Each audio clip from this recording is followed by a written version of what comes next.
ಇದನ್ನ ನೀರಲ್ಲಿ ಕದಡಿ ಕುಡಿಸಿದ್ರೆ ಇವ್ರು ಬದುಕ್ತಾರೆ. ಅಷ್ಟೇ ತಾನೇ, ಕೊಡಿ, ನಾನ್ ಕುಡಿಸ್ತೀನಿ. ಅಲ್ಲೊಂಚೂರು ನೀರು ಕೊಡಿ.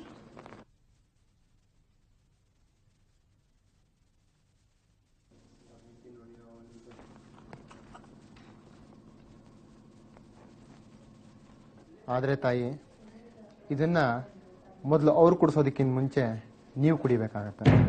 ಅಷ್ಟೇ ತಾನೇ, ನಾನ್ ಕುಡಿತೀನಿ. ಆದ್ರೆ ಸ್ವಲ್ಪ ಕಷ್ಟ ಇದೆ. ಇದನ್ನ ಮೊದಲು ನೀವು ಕುಡಿದ್ರೆ ನೀವು ಸಾಯ್ತೀರಿ, ಆಗ ಮಾತ್ರ ಅವ್ರು ಬದುಕ್ತಾರೆ. ಒಂದು ಜೀವ ತಗೊಂಡ್ಮೇಲೆನೆ ಇನ್ನೊಂದು ಜೀವ ಕೊಡೋದು ಈ ಔಷಧಿಯ ಸತ್ವ. ಈಗ ಹೇಳಿ, ಕುಡಿತೀರಾ? ಯಾಕೆ ತಾಯಿ, ನೀವು ಕುಡಿಯೋದಿಲ್ವಾ?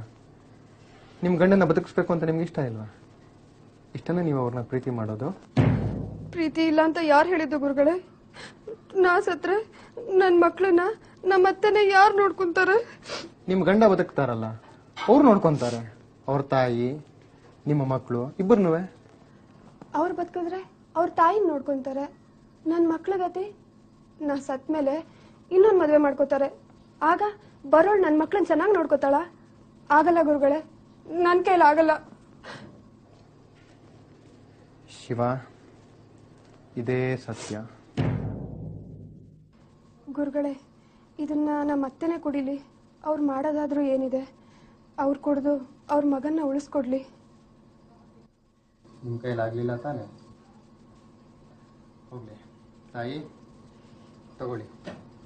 ಜಗತ್ತಿನಲ್ಲಿ ಯಾವುದೇ ತಾಯಿ ಆಗ್ಲಿ ತನ್ನ ಪ್ರಾಣ ಕೊಟ್ಟಾದ್ರೂ ಮಗನ್ನ ಬದುಕಿಸ್ಕೊಳ್ಳೋದಕ್ಕೆ ಪ್ರಯತ್ನ ಪಡ್ತಾಳಂತೆ. ತಗೊಳ್ಳಿ, ನೀವು ಕುಡೀರಿ. ನಿಮ್ ಪ್ರಾಣ ಹೋಗ್ಲಿ, ನಿಮ್ ಮಗನ ಪ್ರಾಣ ಬರ್ಲಿ. ಸ್ವಾಮಿಗಳೇ, ನನ್ನ ಮೊಮ್ಮಕ್ಕಳು ನನ್ನ ತುಂಬಾ ಹಚ್ಕೊಂಡ್ಬಿಟ್ಟಿದ್ದಾರೆ. ನಾ ಸತ್ತು ಹೋಗ್ಬಿಟ್ರೆ ಅವ್ರನ್ನ ನೋಡ್ಕೊಳ್ಳೋರು ಯಾರು? ಲೇಮ ತಾಯಿ, ನೀನೇ ಅದನ್ನ ತಗೊಂಡು ಕಷ್ಟನೂ ಅರ್ಥ ಮಾಡ್ಕೊಳ್ಳಿಯತ್ತೆ. ನಾನು ಸಾಯಕ್ಕಾಗಲ್ಲ. ಅಂತೂ ಕೊನೆಗೆ ಶಿವಣ್ಣನ ಬದುಕಿಸೋದಕ್ಕೆ ಯಾರು ಮುಂದೆ ಬರಲಿಲ್ಲ. ಔಷಧಿ ಸತ್ವ ಹೊರಟೋಯ್ತು, ಶಿವಣ್ಣನೂ ಹೊರಟು ಹೋದ.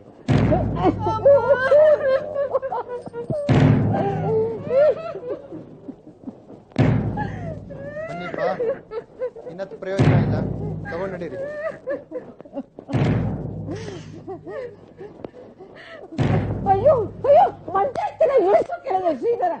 ಯಾಕೆ ತಾಯಿ, ಏನಾಯ್ತು?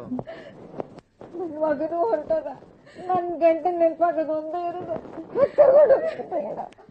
ತಾಯಿ, ಮಗನೇ ಹೋದ್ಮೇಲೆ ಇನ್ ಮಂಚಕ್ಕೆ ಯಾಕೆ ಒದ್ದಾಡ್ತೀರಿ? ತಗೊಂಡ್ ಬನ್ರಪ್ಪ, ಬನ್ನಿ.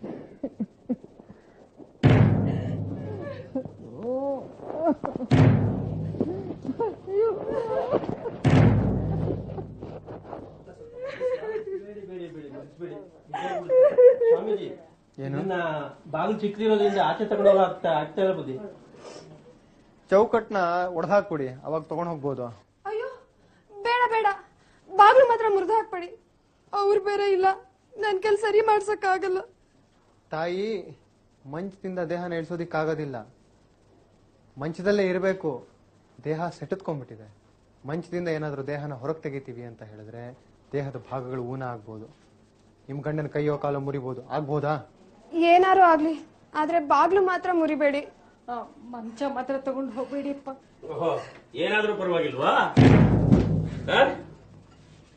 ಏನಮ್ಮ, ನನಗಿಂತ ನಿನ್ಗೆ ಮಂಚನೇ ಹೆಚ್ಚಾಯ್ತಾ? ಏನೇ, ನನಗಿಂತ ನಿನಗೆ ಈ ಬಾಗ್ಲುಗಳು, ಈ ಮನೆ ಇದೇ ಹೆಚ್ಚ ನಿನಗೆ? ನಾವು ಹೇಳಿದ ಮಾತು ಸತ್ಯ ಸ್ವಾಮೀಜಿ. ಎಲ್ಲರೂ ತಮ್ಮ ಸ್ವಾರ್ಥಕ್ಕೋಸ್ಕರವಾಗಿ ಇನ್ನೊಬ್ಬರನ್ನು ಪ್ರೀತಿ ಮಾಡ್ತಾರೆ. ಸತ್ಯ ಏನು ಅಂತ ನನಗೆ ಈಗ ಚೆನ್ನಾಗಿ ಗೊತ್ತಾಯ್ತು.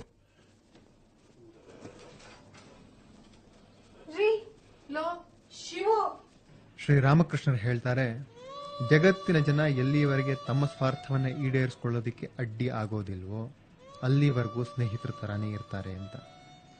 ಸಾಧಕ ಅಂತ ಅನ್ನಿಸ್ಕೊಂಡವನು ತನ್ನ ಜೀವನದ ಘಟನೆಗಳನ್ನು ಸರಿಯಾಗಿ ವಿಶ್ಲೇಷಣೆ ಮಾಡಿ, ದೇವರು ಮಾತ್ರ ನನ್ನ ಸ್ವಂತವನು, ನಿಜವಾಗಿ ನನ್ನನ್ನು ಪ್ರೀತಿಸೋನು ಅಂದ್ರೆ ಅವನೊಬ್ಬನೇ ಅಂತ ಅರ್ಥ ಮಾಡ್ಕೊಳ್ತಾನೆ.